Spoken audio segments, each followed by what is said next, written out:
If you compare a bag of Doritos in the United States to the same flavor sold in Europe, you'll find two very different recipes. The American version is loaded with synthetic dyes, while the European version uses natural extracts like paprika to get its color. This gap exists across the entire grocery store. Titanium dioxide in American Skittles, brominated vegetable oil in citrus sodas, and Red 40 in snack chips, all chemicals restricted or banned overseas due to health concerns. These companies clearly know how to replace these additives with safer alternatives because they already produce reformulated versions for international markets. Since cleaner alternatives are already manufactured, their absence in the US isn't a technical limitation. It is the direct result of a regulatory environment that doesn't demand them. By law, the Food and Drug Administration is responsible for regulating food additives. Their core mandate is to protect the public from harmful substances. This creates a contradiction. If the FDA is responsible for safety, why are thousands of synthetic chemicals bypassing explicit approval to reach our food? This occurs because of an oversight in federal law, one that effectively shifts the responsibility for safety from the government to the corporations themselves. To understand how we got here, we have to look back to 1958, when Congress passed the Food Additives Amendment to ensure the safety of chemicals added to our food. The legal framework governs, or GRAS. The intent was to save the FDA from wasting resources running safety tests on universally accepted ingredients like vegetable oil, flour, and vinegar. But a law meant to streamline basic pantry staples eventually created a regulatory gap that now covers thousands of modern synthetic additives. By the late 1990s, the FDA was facing a severe backlog of safety petitions. To cope, the agency transitioned the strict GRAS rule into a voluntary notification system. This is how secret GRAS works. A corporation can hire scientists, self-certify a chemical as safe, and put it straight on the shelf without notifying the FDA.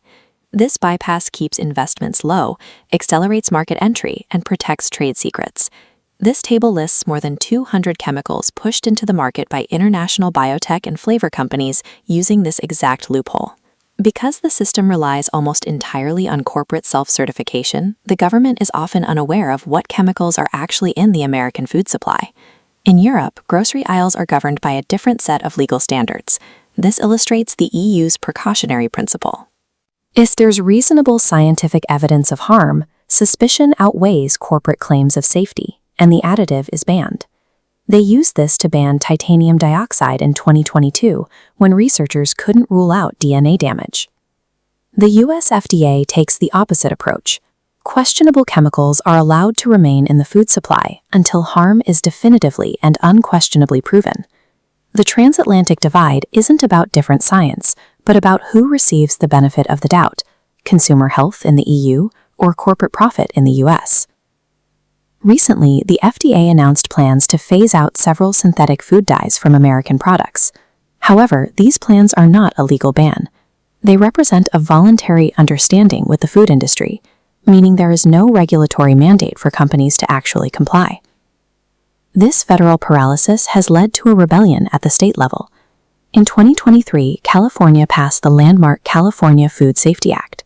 Starting in 2027, the law will ban 4 major offenders statewide: red dye 3, brominated vegetable oil, potassium bromate, and propylparaben. Because California represents a substantial share of the U.S. economy, food manufacturers are unlikely to create separate recipes for just one state.